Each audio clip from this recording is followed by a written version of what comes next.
The new teammates VJ Edgecombe and Paul George sat down for an episode of Podcast P, and VJ Edgecombe had some very interesting things to say, including bold takes about the Sixers' expectations and what he can achieve individually this upcoming year. We'll talk about that, and Tyrese Maxey working out with an NBA superstar. Is the dream still alive? We'll break it all down and more. But welcome into Philly Take with RB. You know what to do.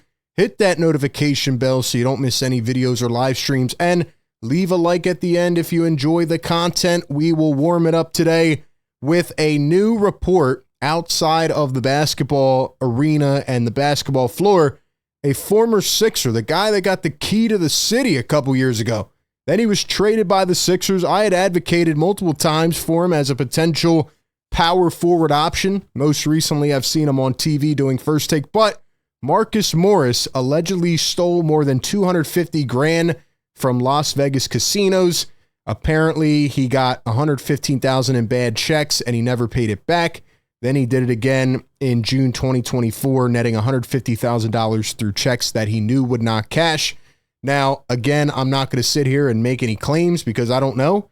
And, you know, there's still more investigating to do with this story. But his brother did respond on social media, and he said pretty much the whole report is bogus. The wording is crazy, and they could have come to the house and, you know, they could have handled it. But nonetheless, you know, he was arrested in Florida, and that's where this stands. So the reason I wanted to bring this up is just, one, I mean, I've always liked Marcus Morris, right? We talked about him a couple months ago when he made those quotes about Daryl Morey, but I mean, it's just weird that things like this continue to happen, especially with how much money these guys are making nowadays. I think Marcus Morris's career earnings are over $100 million.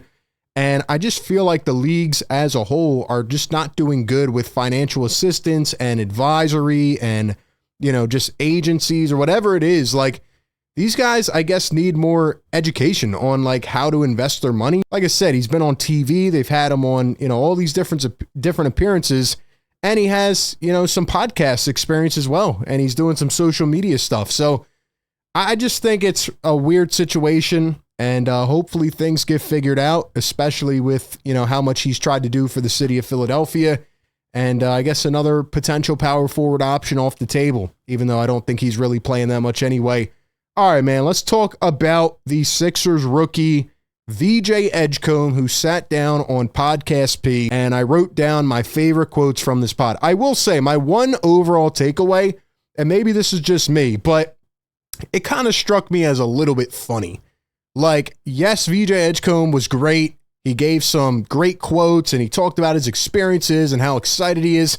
But when I listen to Paul George, it just feels like he's talking to him like a coach or like, I don't know, a father's, you know, friend or something like that. Like, you almost forget that Paul George is also on the team, and Paul George gave VJ a chance at the end to ask him a couple questions.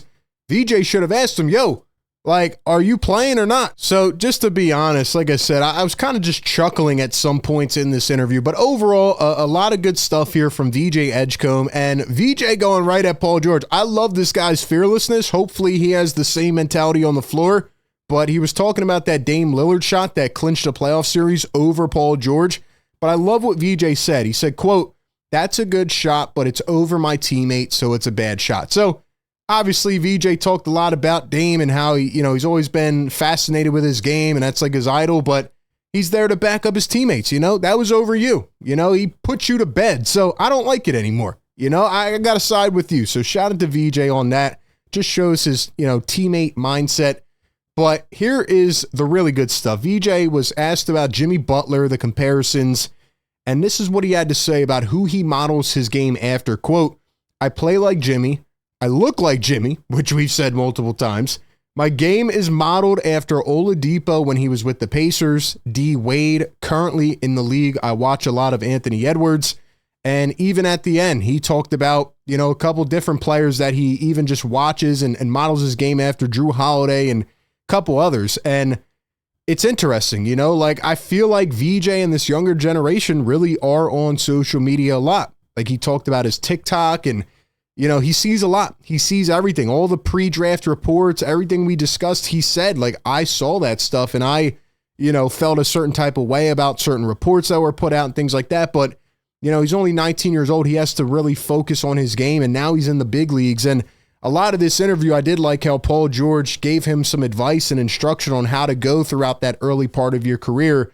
And I guess another takeaway I felt from watching this was just, look, man, like, he's confident. He has that star mindset. In some ways, it could come off a little bit cocky, but I like how he's ready to just go on there and work and do whatever it takes. Like, that's what I got. He's ready to step in day one. And, he's very grateful and humble as well, which I really do appreciate. And my favorite quote from this interview was regarding his individual goals and the team goals this season. In terms of the team goals, he said, if the Sixers are healthy, we are going to get to the chip. That's what he said straight up. And, Paul George added, he was like, facts, but VJ's like, look, I have real expectations. He said, I'm coming to a team with superstars to play with actual, top of the league players. And I'm blessed to be in that situation. And when they asked him about his individual goals, he said, I want to win Rookie of the Year. And I also want to be on the all defensive team. They're going to think that it's hard for a rookie, but I don't think it's going to be hard for me because I play defense. And then he talked about, again, some of these other guards, whether it's Drew Holiday, whether it's Jaylen Brown, whoever it is that he models his game after, Lou Dort. He said, I watch defensive highlights, which is amazing. Like, that mentality from a rookie is exactly what you want to see. He's not just score. He's trying to be an impactful two-way player. And Paul George talked about how he was like that early on. And I think VJ is like a sponge. He's just trying to absorb all the knowledge he can. He said he stays into the gym till 2 a.m. sometimes watching other people work out, how they approach the game. I'm not going to put anything past him because I think he really is hungry. And again, it goes back to those humble beginnings. And the VJ Edgecombe workout was really the beginning. And apparently they knew, according to Paul George, that they were going to draft him that day no matter what. Here's what they had to say about that. I go as high as possible. When I see nobody worked out, I'm like, why not? And I just went there, did my thing, gained some momentum, hopefully get that third pick. And I felt like I fit into the team. And then I started seeing like the rumors come around, but I was nervous. I'm like, bro, what? I'm like, I thought I had a good workout, but it be the people on the side. You were safe. They reached out to us like, we got VJ coming in to work out. By the end of that day, they was like, we know who we taking. And that was before, Ace Bailey stuff was going around. So there you go. Confirmation. They knew they were taking VJ. He was the guy, and it seems like he was very impressive in that workout, but also in the team dinner that he went to and everything else. So I just like how he handles himself. A couple other quotes I wrote down that I really liked. He said, I remember having to ask my mom for money. Now the roles are reversed. I can take care of her and my little siblings. Anything they want, they get. So again, just, going back and taking care of his family is very important. And he was asked why he chose to go to Baylor over schools like Duke, Kentucky. And he said, Coach hit me up every day showing genuine love all the time. And they didn't promise me anything. That's what I like. I don't want anything given to me. I want to come in and work. So once again, love this guy's mindset. I think from day one, he's going to have an impact. And he's going to be one of those hard workers that stays in the gym 24/7 like a Tyrese Maxey. So I think, in year one, like we're going to be talking about VJ Edgecombe as being a major contributor on this team. But speaking of Tyrese Maxey, seen working out with LeBron James, obviously the ties there with the agency and Rich Paul. But man, first off, Tyrese Maxey, is this guy growing a few inches? I mean, he looks kind of tall in this picture. I don't know if it's the angle or what. Looking really lean. Looked like he's happy, of course, as always, and in great shape. And I don't know, Tyrese Maxey working out with LeBron James. I know Maxey's got to say something to him, right? Like, yo, Bron, we need a power forward.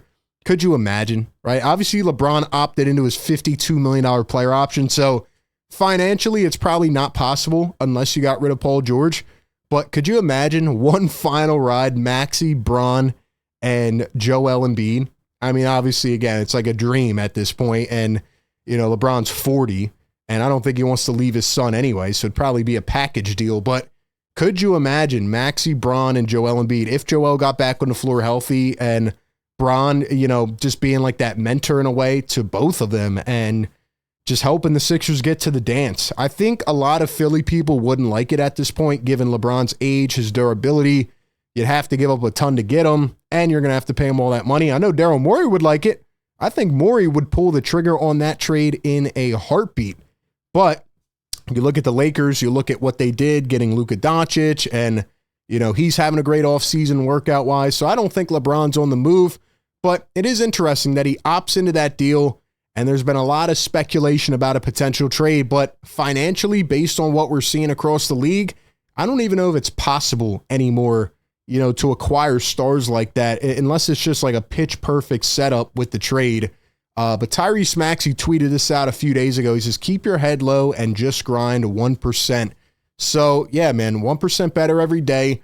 Maxey, I can assure you, is back in the gym, putting in the work. A lot of people have weird things to say about Maxey this year, but that thumb injury is going to heal. He is going to get back to himself, and you just can't put anything past this guy. Like, I feel like the sky is the limit with Tyrese Maxey because of how hard he works, because everybody has great things to say about him. When have you heard one bad thing about Tyrese Maxey? You don't, because he brings everything from on the floor to off the court, personality, intangibles, all that. And I think he's going to help really lead this team in the next iteration of this team. So we'll see what happens. Give me your thoughts down below. What do you think about VJ's interview? Do you think he can potentially win Rookie of the Year? Give me all your thoughts. Appreciate everybody for tapping in. Be sure to like, comment, and subscribe. And as always, I will catch you on the next one. Peace.